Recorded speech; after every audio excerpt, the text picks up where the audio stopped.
윤 전 대통령이 첫 공판에서 한 90분 동안 직접 발언을 해서 좀 화제가 됐는데 혹시 반대신문에도 윤 전 대통령이 참여를 할 수 있는 것인지 그렇게 할 것인지 궁금합니다.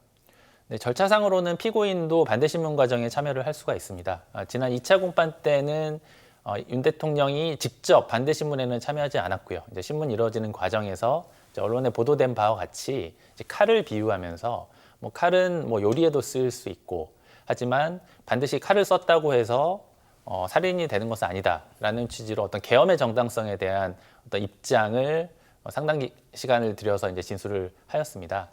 다만 이제 반대신문 과정은 이제 변호인이 주로 진행했기 때문에 지금 진행되고 있는 3차 공판에서도 대통령이 직접 반대신문에 참여하지는 않는 것으로 보입니다.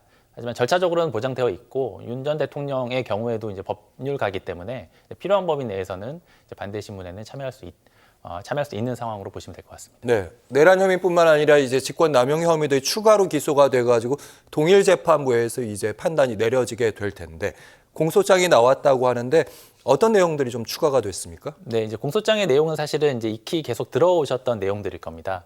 이제 경찰 그리고 이제 특전사, 수방사, 방첩사 등 군인들을 대상으로 해서 이제 의무 없는 일을 했다는 겁니다.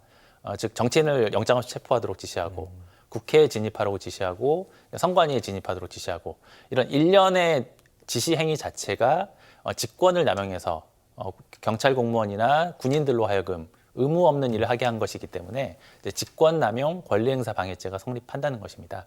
즉 여러 번 말씀드린 바와 같이 이제 내란죄의 어떤 사실관계, 내란 혐의의 사실관계와 직권남용 권리행사 방해의 사실관계는 맥이 닿아 있는 부분이고요. 사실 동일한 사실관계 하에서 새로운 법이 적용돼서 추가됐다 이렇게 이해하시면 될 것 같습니다. 네, 제일 오늘 나오는 재판 증언들 내용 보니까 재판이 빨리 진행되는 것이냐 뭐 이런 의문들도 있는데 생각보다 오래 걸릴 거라는 대체로의 예상들이 있었잖아요. 어느 정도 예상하면 됩니까? 지금 이제 재판부가 밝히기로는 올해 12월 22일까지 이제 28차례 재판 기일을 지금 잡아놓은 상태이죠.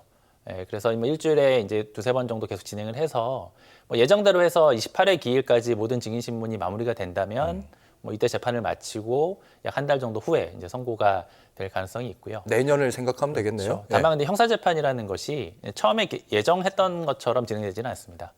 경우에 따라서는 예를 들어서 윤 전 대통령 측이 대거 증거 동의를 하는 방식으로 해서 재판을 빨리 끝낼 수도 있고요.